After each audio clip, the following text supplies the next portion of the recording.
This is problem 16109. It's on page 750. A flywheel of centroidal radius of gyration K equals 500 millimeters is rigidly attached to a shaft of radius 40 millimeters, which is R, which may roll along parallel rails. Knowing that the system is released from rest, determine the distance through which it will roll in 20 seconds. Okay. What all did they tell us? Well, the givens were that the centroidal radius of gyration K is equal to ½ meter, which is the same thing as 500 millimeters. Just wanted to convert it from the beginning. That the radius of the shaft it's rolling on is 0.04 meters, same thing as 40 millimeters. The amount of time that they're interested in is 20 seconds. It's released from rest, and so the initial velocity is 0. We're supposed to find the distance, let me call it d, at t equal 20 seconds. Okay, well, let's sketch the system so that we can make a three-body diagram of it. Here's the axle that has the radius r. We don't really care how big the flywheel is because they've given us the radius of gyration. That's what really matters. If we were to draw a three-body diagram, of course, the weight of the whole thing acts through the center of gravity, which will be in the middle. At the contact point, because remember there's a rail, set of parallel rails that it's rolling on, there is a friction force, F. That's what causes it to angularly accelerate. And then there will be a normal force at an angle. The incline angle was given, I believe it was in the picture if I remember right, but it's 18 degrees, for what it's worth. And let's see, I think, yeah, that's it. Those are the only forces: weight, the friction force, and the normal force. Now, I want to zoom in on this. I want to make a triangle out of this. I want to make a triangle of this little bit right here. So you really got to zoom in on it to see it. It's really important. Let's see, we have weight. That's exaggerated. It's more like this. Because there's our angle theta of 18 degrees. There's our weight acting at this particular point in the center. This is a point that is in contact with the rail. And that's the point where we have our friction force F and our normal force N. Now, the normal force, despite my poor drawing here, is supposed to go right through the center of the wheel. Okay. Now, since this is the center and this is the contact point, well, then this hypotenuse must be the length r. Okay, now, r is not a force, so it's not really a good idea to put it on the free body diagram, but it's just geometry, so let's just do it this way. So there's r. Okay? Now there's the free body diagram, but that has to be equal to the kinetic diagram. So here's the kinetic diagram. It's pretty simple. Draw the wheel. And I'm going to choose an inclined coordinate system because it'll make the problem easier. M-A-Y, M-A-X, and I-alpha. Now, of course, the inclination angle is just going to be theta at 18 degrees. Now, obviously, there can't be any acceleration in the y direction. If there is, the wheel will come off the tracks. We can't have that. So AY is 0. But there must be some relationship between the acceleration in the x direction and alpha.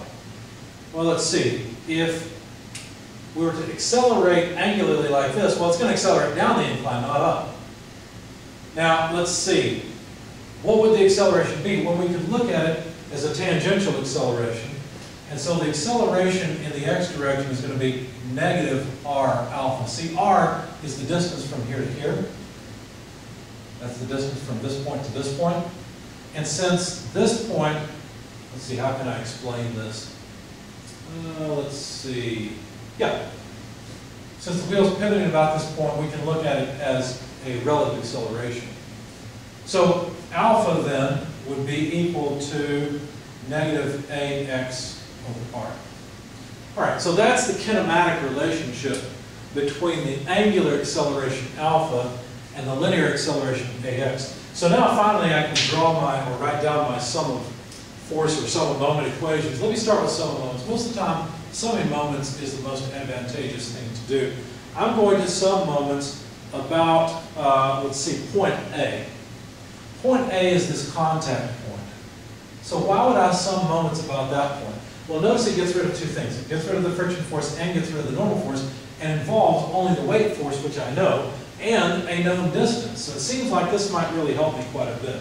So the sum of moments about A, taken counterclockwise as positive, well, let's see, we just have W times its moment arm, which is going to be R, and this is the sine side, so sine theta, WR sine theta.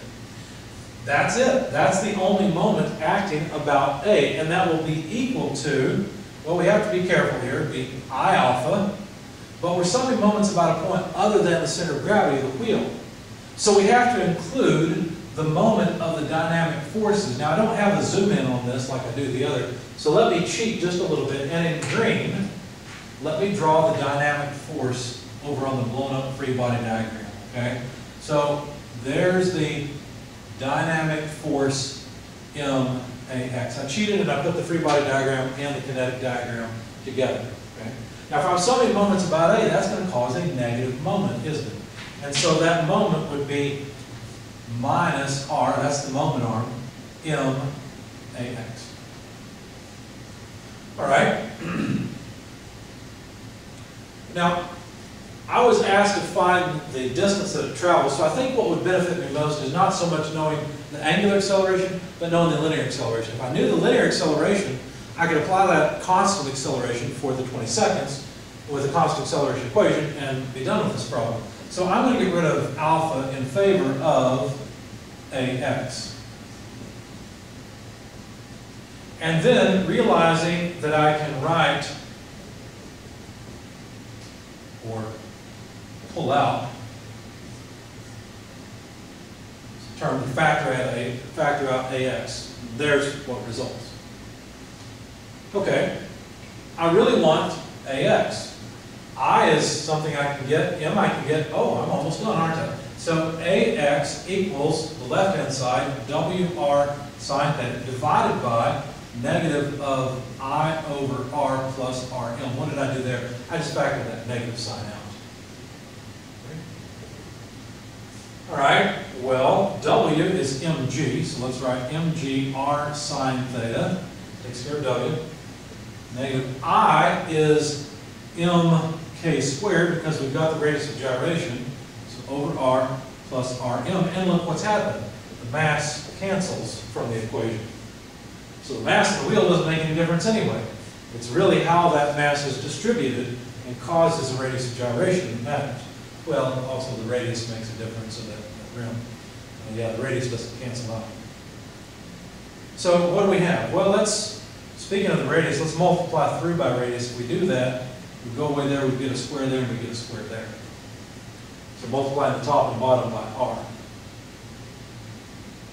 And I think that's as simple as we can make it. So let's plug in the numbers. G is 9.81 meters per second squared. R is 0.04 meters. Then we need sine of the angle, which is 18 degrees. We then need to divide by the negative of k squared, but k is 0.5 meters quantity squared, plus r squared. Well, r is 0.04 meters quantity squared. There we have it. I guess I don't, yeah, I need that extra parentheses because of the negatives. So of course AX comes out negative. That's not a surprise. That's what we would hope to find, right? When you plug this into your calculator, you find that the acceleration in the x direction is negative 0.01928 meters per second squared. So there's the acceleration in the x direction. Notice that is a constant. It doesn't change, right? That is the acceleration. So now that we've got that, we can use the equation x equals x naught plus v naught t plus 1/2 ax t squared. This is just a constant acceleration equation. Solving for the difference between x and x naught, which is going to be the distance that it travels d in the 20 seconds, and noting that the initial velocity is 0, we just get 1/2 ax t squared. 1/2 ax is negative 0.0 0.1928 meters a second squared. T is 20 seconds. That has to be squared. Let me put some dividing space there. The seconds go away, and we'll just have meters of distance. This is good. This comes out to negative 3.856 meters.